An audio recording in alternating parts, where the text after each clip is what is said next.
Mi vida apenas está comenzando. Puse mi firma en esos papeles un jueves a finales de marzo. La sala de conferencias del abogado tenía ese olor rancio como a café quemado mezclado con pulimento para muebles. Mi futura exesposa estaba sentada frente a mí con un atuendo que probablemente costaba más de lo que yo ganaba en un mes. Su abogado, este tipo Bradley con el cabello gris perfectamente peinado y un Rolex, seguía empujando documentos hacia mí con un esmir de satisfacción. Ella se quedó con la casa de alquiler en la que habíamos vivido durante 6 años.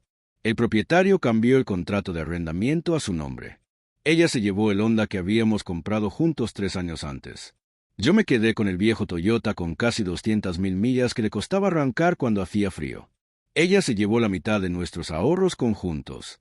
Yo me quedé con mi cuenta personal con aproximadamente $800, pero nada de eso se comparaba con lo que sucedió después. El peor momento fue ver esa sonrisa triunfante y viciosa extenderse por su rostro. Cuando Bradley me entregó el documento final, ella se inclinó hacia mí. Sus palabras están grabadas en mi memoria para siempre. ¿Sabes qué es hilarante? Realmente te compadezco. Vas a morir pobre y solo. Nadie siquiera recordará tu nombre. Siempre fuiste demasiado patético para lograr algo real. Demasiado mediocre. Demasiado aburrido. Honestamente, te estoy haciendo un favor al salir ahora antes de desperdiciar más de mis mejores años en alguien como tú. Me quedé en silencio, solo firme donde me indicaron. Bradley pareció incómodo por quizás un segundo antes de volver a su papeleo. Salí de esa oficina cargando una carpeta que probaba que había perdido casi todo en menos de 60 minutos. 3 meses después, estaba cargando cajas en un centro de distribución en las afueras de la ciudad. Turno nocturno, $10 la hora. El tipo de lugar donde nadie se molesta en aprender los nombres porque la gente renuncia constantemente. Llegaba a las 11 de la noche, fichaba, pasaba 8 horas moviendo inventario, luego fichaba salida a las 7 de la mañana. Me dolía la espalda sin parar. Mis manos estaban marcadas y ásperas por cortes de cartón y ataduras de plástico. Alquilaba una habitación en una casa propiedad de una señora mayor llamada Carol. $75 semanales, baño compartido, sin acceso a la cocina excepto un mini refrigerador que tenía en mi habitación y un microondas de Goodwill. La habitación apenas cabía un colchón individual y un pequeño escritorio que había recogido de la acera de alguien. Pero era mía, la mantenía limpia y nadie podía quitármela. Los otros trabajadores del almacén parecían decentes. Nadie fisgoneaba. Nos saludábamos, completábamos nuestro trabajo y nos íbamos. A veces unos cuantos chicos iban al diner cercano después del turno. Me uní a ellos 1 o 2 veces, pero principalmente solo quería dormir. Nunca mencioné el divorcio. ¿Qué iba a decir? ¿Que mi esposa de 7 años decidió que no era lo suficientemente bueno? ¿Que había encontrado a alguien mejor en su compañía de marketing? ¿Que se aseguró de llevarse todo lo posible a salir? La verdad es que ya ni siquiera estaba enojado, solo agotado. Agotado de pensar en ello, de recordar cómo solía mirarme como si yo importara antes de que me volviera invisible para ella, de preguntarme qué podría haber hecho diferente. Así que, trabajaba, movía cajas, apilaba envíos, conducía a casa mi Toyota fallando y me desplomaba en mi habitación alquilada. Comía comida barata, me mantenía callado, me mantenía invisible. Esa era mi rutina de lunes a viernes, a veces sábados cuando necesitaban ayuda extra. El almacén era enorme. Uno de esos centros de distribución masivos para una cadena minorista. Luces fluorescentes tumbando toda la noche. Pisos de concreto que destruían tus pies. El constante pitido de montacargas y el raspado de palés.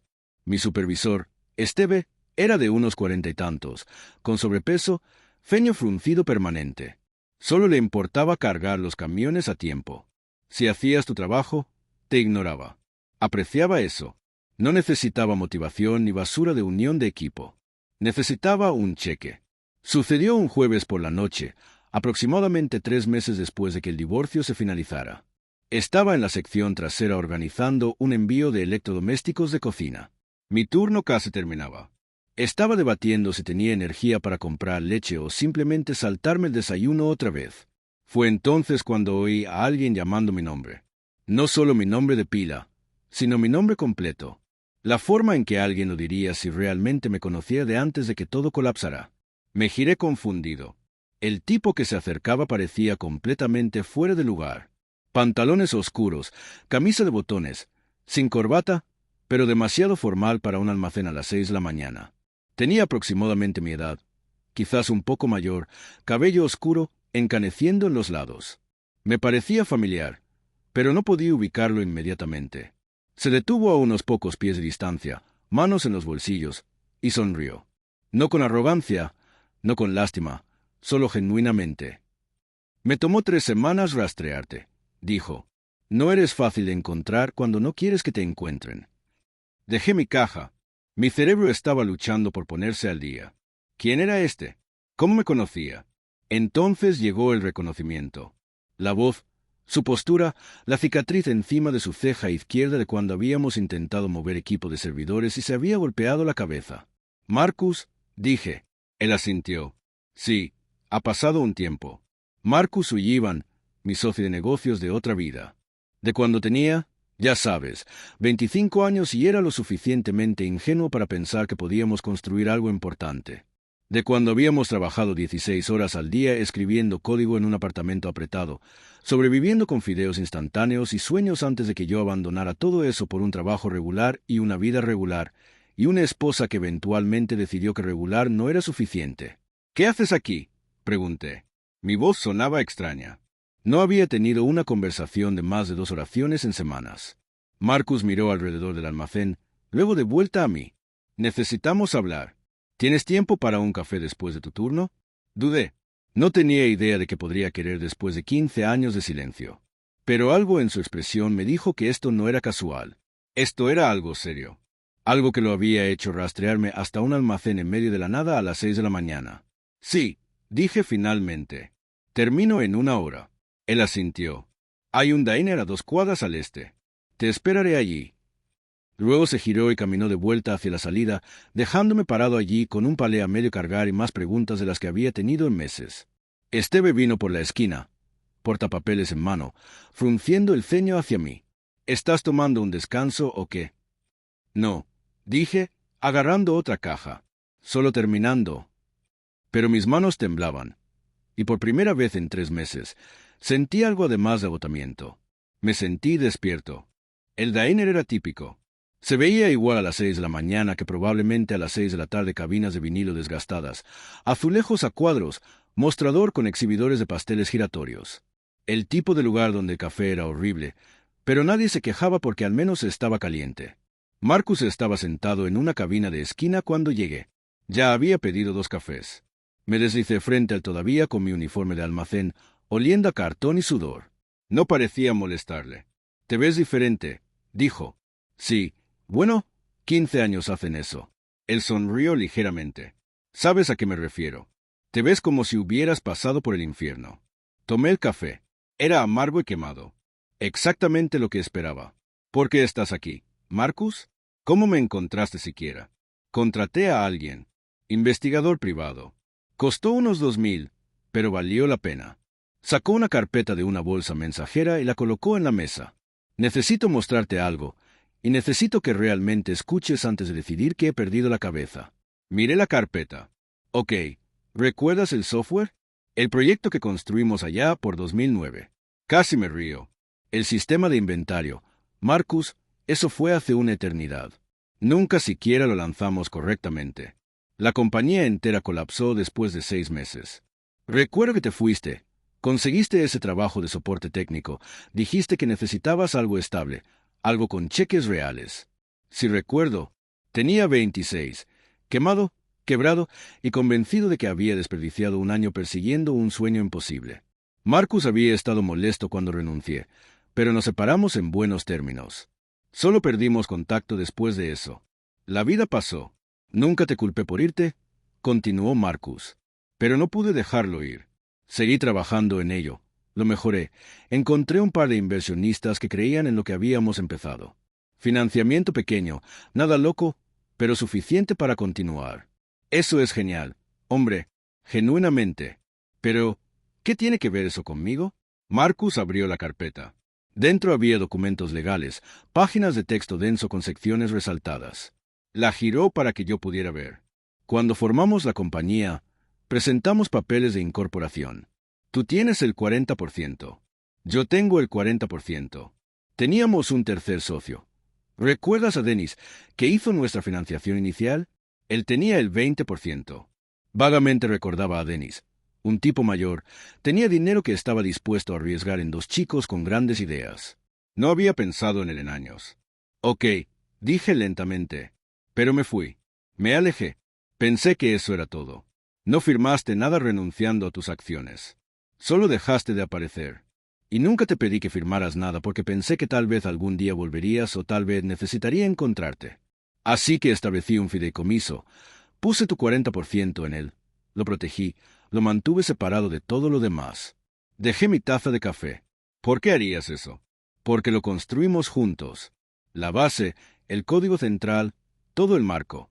Eso fuimos nosotros trabajando 16 horas al día en ese apartamento con aire acondicionado roto. Te ganaste ese 40%. Solo porque te fuiste no significa que dejaste de ganarlo. Mi cabeza daba vueltas. Esto no tenía sentido.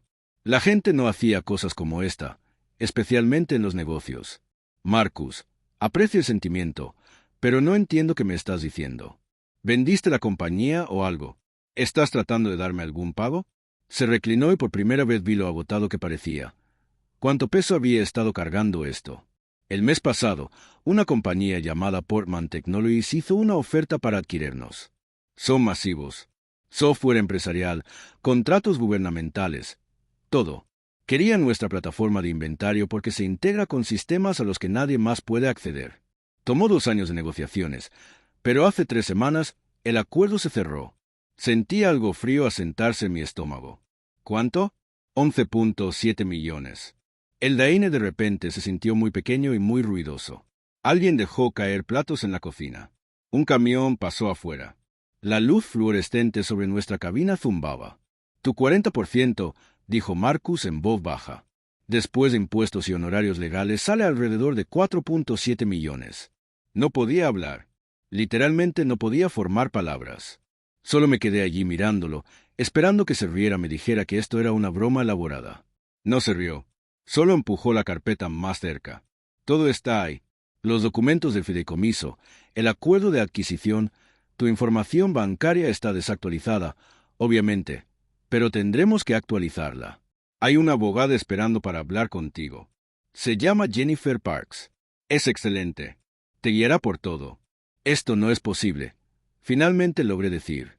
He estado cargando cajas en un almacén por $10 la hora. Vivo en una habitación alquilada. Acabo de pasar por un divorcio que me quitó todo, ¿y me estás diciendo que soy millonario? Sí. ¿Por qué no me encontraste antes? ¿Por qué esperar hasta ahora? Marcus miró su café. Lo intenté hace unos 5 años. Contraté a alguien para rastrearte. Te encontraron viviendo 2 estados más allá, casado, trabajando un trabajo regular. Parecías feliz o al menos estable. No quería disruptir eso. Pensé que esperaría hasta tener algo concreto que decirte. El fideicomiso estaba seguro. Tus acciones estaban protegidas. Podía darte tiempo para vivir tu vida. Y ahora el acuerdo está hecho. El dinero está ahí. Y cuando intenté contactarte en tu dirección antigua, descubrí que te habías mudado. Sin información de reenvío, sin número de teléfono. Así que busqué más profundo, descubrí sobre divorcio, descubrí que estabas aquí, y decidí que había esperado lo suficiente. Tomé uno de los documentos. Mi nombre estaba en él. Lenguaje legal que apenas entendía, números que no parecían conectados a nada en mi existencia actual. ¿Qué hay de mi exesposa? Pregunté. La pregunta escapó antes de que pudiera detenerla. ¿Puede reclamar algo de esto? Marcus sacudió la cabeza. Ya lo verifiqué con Jennifer. El fideicomiso se estableció antes de tu matrimonio, y según los papeles del divorcio que ella obtuvo, tu ex firmó documentos renunciando a derechos sobre cualquier interés comercial previo. Su abogado probablemente pensó que era lenguaje estándar. No se dio cuenta de que había algo valioso adjunto. Casi me río. Casi. Ella había estado tan enfocada en tomar la casa, el auto, la cuenta de ahorros. Su abogado caro había pasado por alto lo único que realmente importaba. Así que, ella no obtiene nada. Correcto. Esto es tuyo. Libre y claro. Me quedé allí por un largo tiempo sosteniendo ese papel, tratando de procesar lo que me estaban diciendo. Hace 3 meses, había estado en la oficina de un abogado mientras mi exesposa me decía que moriría pobre y olvidado. Y ahora esto. No sé qué decir, admití. Marcus sonrió. No tienes que decir nada. Solo no regreses a ese almacén esta noche. Ven conmigo. Reúnete con Jennifer. Empieza a figurar qué quieres hacer con tu vida ahora que realmente tienes opciones. Miré mis manos. Estaban ásperas, cortadas, las manos de alguien que había estado haciendo trabajo manual por meses. En unas horas, se suponía que regresara a mi habitación alquilada, durmiera brevemente, luego me despertara y lo hiciera todo de nuevo. Pero Marcus estaba sentado frente a mí con una carpeta llena de documentos diciendo que nunca tenía que hacer eso de nuevo. Ok. Y dije, vamos a conocer a tu abogada. Jennifer Parks tenía una oficina en un edificio de mediana altura en el centro.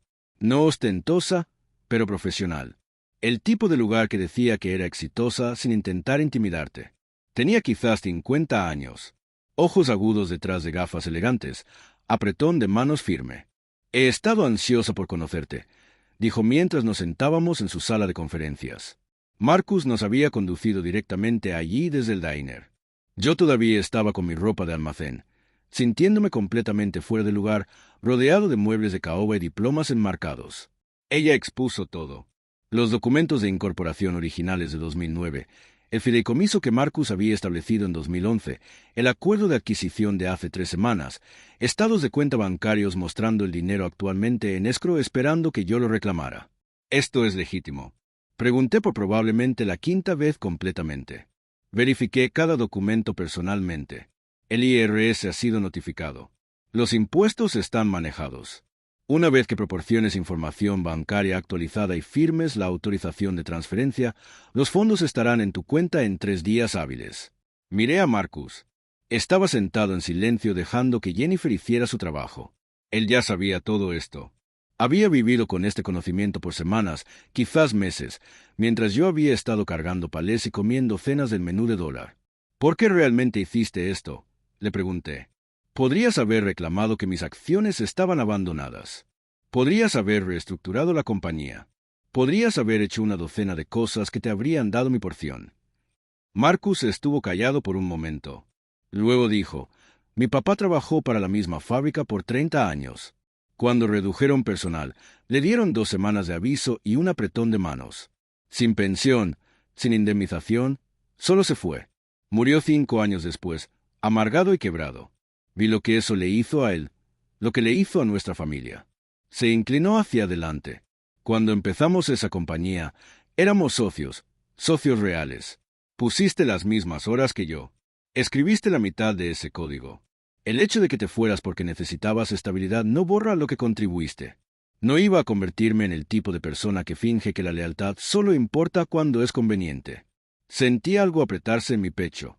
Había pasado 3 meses creyendo que a nadie le importaba si vivía o moría. Y aquí estaba Marcus diciéndome que había pasado 15 años protegiendo algo que ni siquiera sabía que existía. Jennifer deslizó documentos a través de la mesa. Estos son los formularios de transferencia. Tómate tu tiempo. Lee todo. Haz preguntas. Este es tu dinero y necesitas estar cómodo con cada paso. Pasé las siguientes 2 horas revisando cada página. Jennifer explicaba las cosas en lenguaje sencillo. Marcus respondía preguntas sobre la compañía, la adquisición, qué pasó después de que me fui.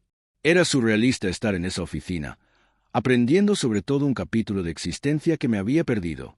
Finalmente, firmé todo. ¿Qué pasa ahora?, pregunté. Ahora esperas 3 días, dijo Jennifer. Y luego figuras qué tipo de vida quieres construir. Marcus me condujo de vuelta a mi habitación alquilada. No hablamos mucho durante el viaje. ¿Qué había que decir? Todo mi mundo había cambiado en una mañana. Cuando me dejó, dijo, llámame si necesitas algo, consejo, referencias, lo que sea, y no tienes que figurar esto solo. Asentí. Gracias por todo, por recordarme. Nunca fuiste olvidado, dijo simplemente. Luego se fue. Caminé hacia esa pequeña habitación y me senté en el borde de mi cama. El mini refrigerador zumbaba en la esquina. A través de las paredes delgadas, podía oír a Carol viendo sus programas matutinos de televisión. Todo era exactamente igual que cuando había salido para mi turno 12 horas antes, excepto que nada era igual en absoluto. No renuncié al almacén inmediatamente. Probablemente suena loco, pero necesitaba tiempo para pensar, para planear. Había pasado 3 meses aprendiendo cómo se sentía tener nada. No iba a apresurarme a tener todo sin ser inteligente al respecto. Llamé diciendo que estaba enfermo por 3 días mientras el dinero se transfería. Cuando finalmente llegó a mi cuenta, me senté en mi habitación mirando la pantalla de mi teléfono a esos números que no parecían conectados a nada real. $4,700,000 más cambio.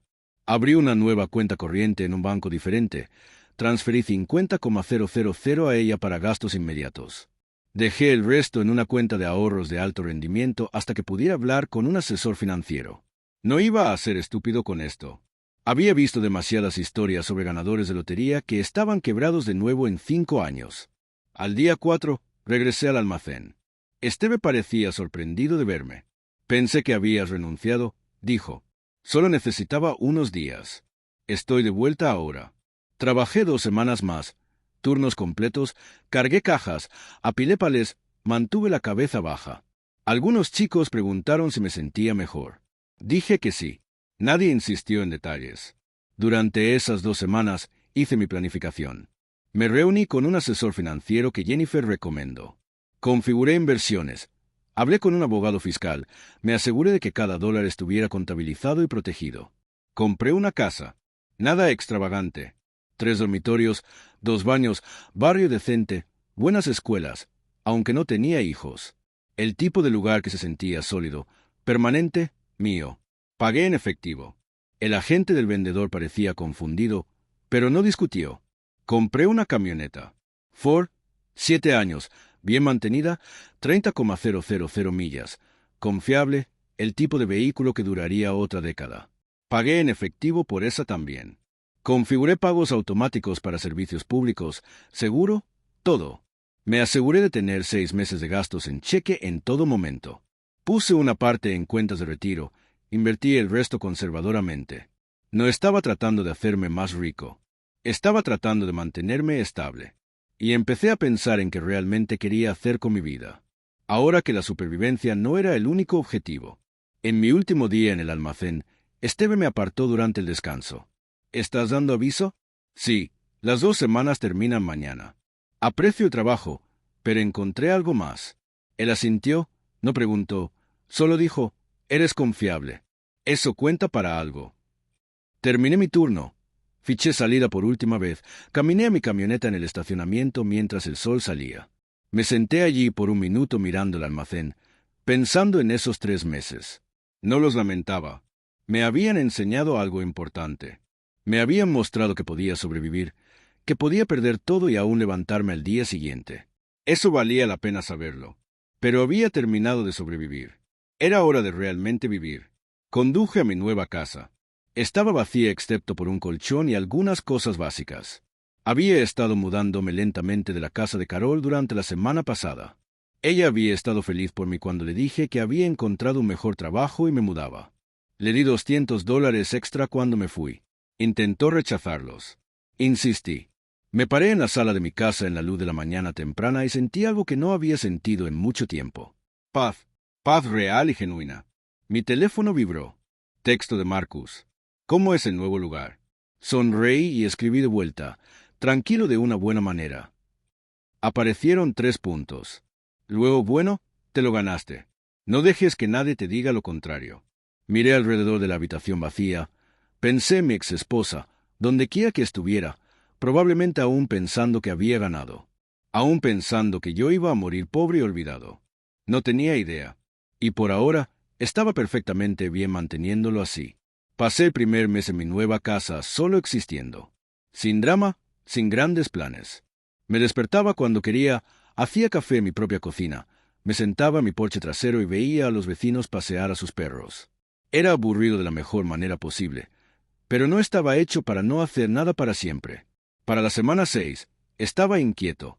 El dinero estaba seguro. La casa estaba amueblada. La camioneta funcionaba bien. Tenía todo lo que necesitaba, pero no tenía nada que me importara. Fue entonces cuando recordé algo que Marcus había dicho durante una de nuestras sesiones de codificación a altas horas de la noche en 2009. Habíamos estado hablando de qué haríamos si alguna vez lo lográbamos. Él había dicho que quería comprarles una casa a sus padres. Yo había dicho que quería ayudar a niños que no podían pagar la universidad. Tenía 25 y estaba quebrado cuando lo dije. Solo palabras, una idea bonita que se sentía bien decir en voz alta. Ahora tenía 39 y tenía los medios para realmente hacerlo. Llamé a Jennifer. Pregunté sobre establecer un fondo de becas. Me conectó con alguien que se especializaba en fundaciones caritativas.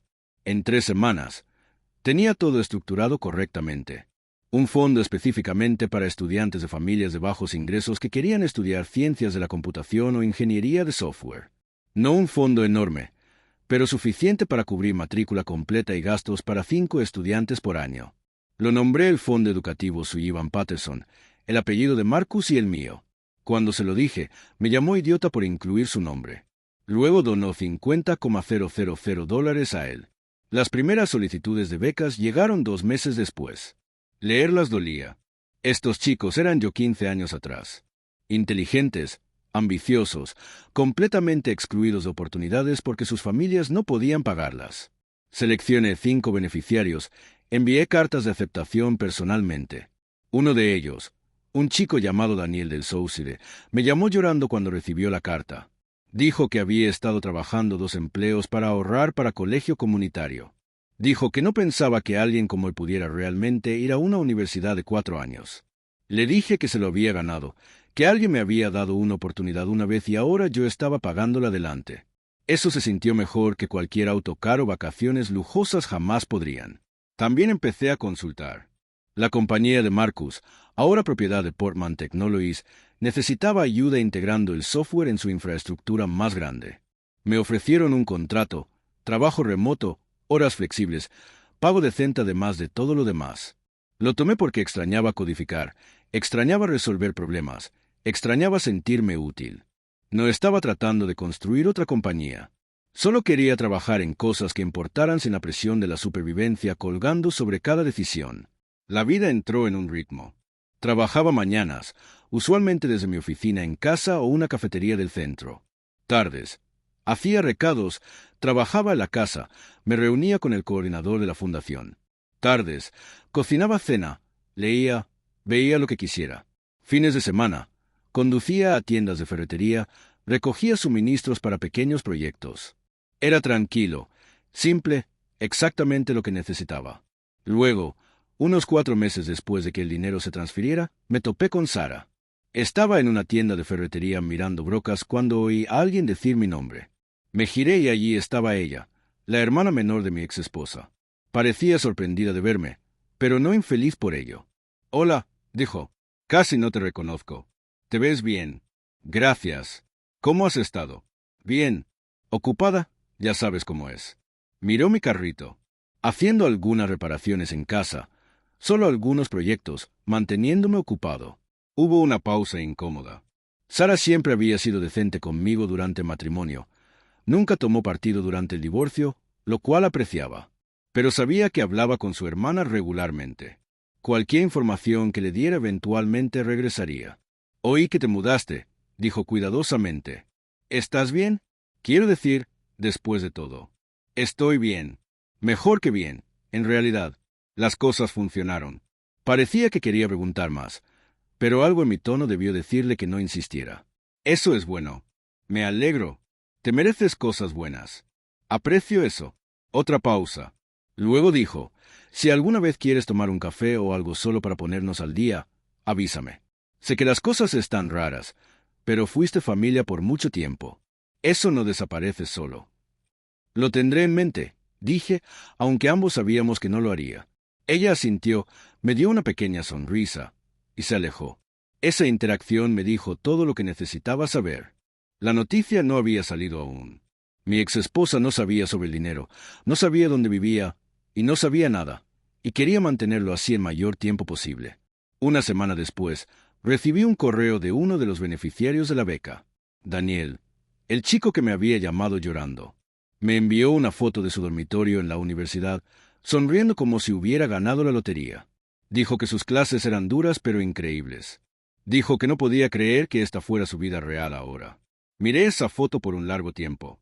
Pensé en lo cerca que había estado de nunca tener los recursos para hacer esto. Como si Marcus hubiera sido una persona diferente. Si hubiera decidido que la lealtad no importaba, yo aún estaría cargando cajas y comiendo ramen. Pero no lo había sido, y yo no lo estaba. Escribí una respuesta corta. Le dije a Daniel que siguiera trabajando duro, le dije que estaba orgulloso de él, le dije que se comunicara si alguna vez necesitaba algo. El artículo salió una mañana de miércoles en octubre. Algún blog tecnológico local haciendo un artículo sobre adquisiciones de software exitosas en la región. La compañía de Marcus fue destacada y enterrada en el tercer párrafo estaban los nombres de los fundadores originales. Marcus me llamó alrededor del mediodía. Hey, así que hay este artículo. Nos menciona por nombre. Solo quería darte un aviso por si alguien se comunica. Aprecio eso, dije. Abrí el artículo en mi laptop. Allí estaba. Mi nombre completo listado como cofundador junto a Marcus y Dennis. El artículo hablaba sobre la adquisición, la innovación de la plataforma, como ahora estaba siendo usada por grandes corporaciones. No mencionaba cantidades en dólares, pero cualquiera con habilidades básicas de investigación probablemente podría figurar el rango general. Cerré mi laptop y volví al trabajo. No pensé mucho en ello. El primer mensaje llegó 2 días después. Número desconocido. Alguien reclamando ser un viejo conocido. Lo borré. Luego otro. Luego un tercero de alguien reclamando ser un viejo compañero de trabajo. Bloqueé todos. El sábado, mi exesposa empezó a llamar, no desde su número, desde números que no reconocía, pero conocía su voz en el buzón, ese tono dulce falso que usaba cuando quería algo.